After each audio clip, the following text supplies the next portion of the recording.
सुनो ना, यदि अभी तक आपने मेरे चैनल को सब्सक्राइब नहीं किया है तो वीडियो के नीचे रेड कलर में सब्सक्राइब लिखा होगा, उस वीडियो रेड कलर के सब्सक्राइब के ऊपर टच करिए और उसके बाद बेल आइकन को दबाना ना भूलिए, क्योंकि जैसे कोई वीडियो अपलोड करेंगे तो सबसे पहले आप तक पहुंचेगा जब आप मेरे चैनल को सब्सक्राइब किए रहेंगे तब। मैं विनय सिंह आप लोगों का अपने YouTube चैनल RSC इंग्लिश पर स्वागत करता हूं।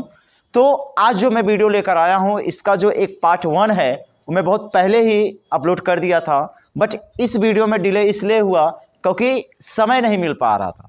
अब आप लोग को भी पता है भैया, जब समय नहीं है तो मैं कहाँ से वीडियो अपलोड कर सकता हूँ, ठीक है। उसके लिए मैं सॉरी बोलता हूँ। तो आज मैं आपको लेकर आया हूँ figure of speech. Figure of speech मतलब अलंकार, जिसका पार्ट 2 है ये, और पार्ट 1 आपको वीडियो में मिल जाएगा, ठीक है। और इस पार्ट 2 के लिंक में आपको पार्ट 1 का जो लिंक है वो आपको मिल जाएगा। तो मैं उस वीडियो में 3 फिगर ऑफ स्पीच पढ़ाया था।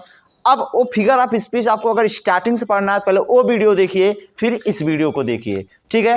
तो चौथा है आपका एपिस्ट्रॉफी, जिसको हम कहते हैं संबोधन। तो ध्यान समझिएगा, in apostrophe is a direct address to the dead object आ आइडिया। इसमें क्या होता है, डायरेक्ट मतलब सीधे, एड्रेस माने संकेत किया जाता है द डेड ऑब्जेक्ट, मृतक वस्तुओं के लिए, आइडियाज या मृतक विचारों के लिए। मतलब इसमें सीधा आप जानिएगा, हम इसमें संबोधित करते हैं। क्या करते हैं? संबोधित। जैसे मैंने कहा, oh liberty why are you so dear, ओ प्यारे तुम इतने प्यारे क्यों हो। तो एक प्रकार आप ये समझ सकते हैं कि एपिस्ट्रॉफी का अर्थ होता है एक प्रकार से हम चूना लगाते हैं। चूना का लगाने का मतलब, जो इंसान जिस लायक नहीं है हम उस लायक उसको क्या करते हैं, बनाते हैं। जैसे सपोज एक लड़का वहां से चला आ रहा है, मोटा है, काला है, थोड़ा हैवी शरीर का है, अब उसके पास पैसा बहुत है। अब आपको भी पता है, all person are running after money, सभी लोग पैसे के पीछे भाग रहे हैं। अब वो आया, मैंने कहा, oh dear why are you so dear, ओ प्यारे तुम इतने प्यारे क्यों हो। अब तो फूल के कोहड़ा हो गया, अरे सर हमें आप इतना प्यारा क्यों कह रहे हैं, तो बताओ उस लायक है वो नहीं, फिर भी मैं उसको बता रहा हूं, नहीं बता रहा हूं। यही है आपका क्या, एपिस्ट्रॉफी। और इसको अगर एग्जाम्पल में समझना है तो ये जो चिन्ह है, ये जो सिंबल है एक्सक्लेमेशन, ये जरूर लगा रहेगा। जैसे दूसरा एग्जाम्पल देखते हैं, ओ डेथ कम सून। अब आप भी समझ रहे हैं कि हम संबोधित कर रहे हैं भैया, अब अपनी जिंदगी से उब चुके हैं, ए भगवान आओ जल्दी मुझे लेकर चले जाओ। तो इसको हम क्या कर रहे हैं, संबोधित कर रहे हैं। तो जब संबोधित करें, किसी को बताएं, तो ये हमारा क्या होता है, एपिस्ट्रॉफी। समझ में आया? अगर कोई डाउट हो तो कमेंट बॉक्स में कमेंट करिएगा आप लोग। क्लियर? अब पांचवा है आपका ऑक्सीमोरन, जिसे कहते हैं विरोधाभास। विरोधाभास मतलब सिंपल में समझिए, पहले हम एग्जांपल समझते हैं। In oxymoron two opposite qualities, opposite माने उल्टा, दो उल्टे गुण वाले आर एडेड, जोड़े जाते हैं टू सेम थिंग, एक ही चीज के लिए। किसके लिए? एक ही चीज के लिए। तो ऐसे समझो, एक वाक्य यहां, एक वाक्य यहां, कोई शब्द ही ले लो, तो इतना ध्यान देना, जो पहला शब्द रहेगा वो दूसरे का क्या करेगा, विरोध करेगा, या जो दूसरा वाला है वो पहले का क्या करेगा, विरोध करेगा। और जहां विरोध वाला भाव आए, वो कौन सा फिगर ऑफ स्पीच होगा, ऑक्सीमोरन। जैसे it is an open secret, यह खुला रहस्य है। अब आप ही सोचिए, जब रहस्य है तो खुला कहां रहेगा, जब वो रहस्य है तो कहां से खुलेगा, रहस्य भी कभी खुला रहता है। तो ये जो शब्द है ओपन, ये इसका विरोध कर रहा है कि नहीं कर रहा है। तो जब विरोध किया जाए तो जान लेना वो क्या होगा, ऑक्सीमोरन। दूसरा है he is feeling sweet pain, उसे मीठा दर्द अनुभव कर रहा है या उसे मीठा दर्द हो रहा है। अब आप ही बताइए, दर्द भी कभी मीठा होता है? आ जाइए मेरे पास, मैं 2 पड़ाका मार दूंगा आपको। कितना मीठा दर्द होता है। तो मिठाई भी खाना हम लोग छोड़ दें यार, हम लोग झापड़ ही खाएं बार बार कि बड़ा मीठा लग रहा है। तो बताइए, विरोध हो रहा है कि नहीं हो रहा है? दर्द भी कभी मीठा रहता है। तो जब कहीं विरोध किया जाए तो जान लेना ऑक्सीमोरन। सपोज आप गांव से बिलोंग करते हो, तो गांव में आप 2 कैरेक्टर देखे होंगे। गांव की बात कर रहे हैं, मैं भी गांव से ही हूं, मैं देख ही रहा हूं। सपोज आप लोग सिटी से बिलोंग करते हो तो गांव में एक बार जरूर आके देखना। जैसे 2 कैरेक्टर होते हैं, जैसे देवरान जेठान को ले लीजिए, आप देख लीजिए, सुन हंसी आ रही होगी, लेकिन देख लीजिएगा कि कभी उनकी पटती है। हाँ, 100% में से 5% की पटती है, बाकी 95% इधर और इधर, तो उनको ही देखकर जान लेना ये क्या है, हमारा ऑक्सीमोरन। ओके, अब हम अगला चलते हैं जो कि है हाइपरबोल, जिसको हिंदी में कहते हैं अतिशयोक्ति। पहले इसकी परिभाषा समझते हैं, तब इसके बारे में जानते हैं।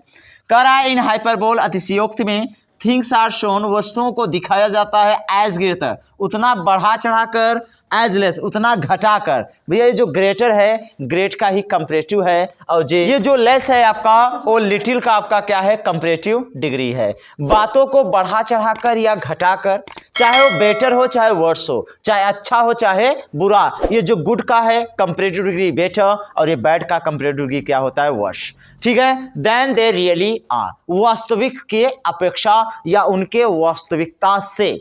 मतलब जो बात, चाहे वो अच्छी बात हो चाहे बुरी बात हो, या तो उसको बढ़ा चढ़ा कर बताओ या तो एकदम घटा के बताओ।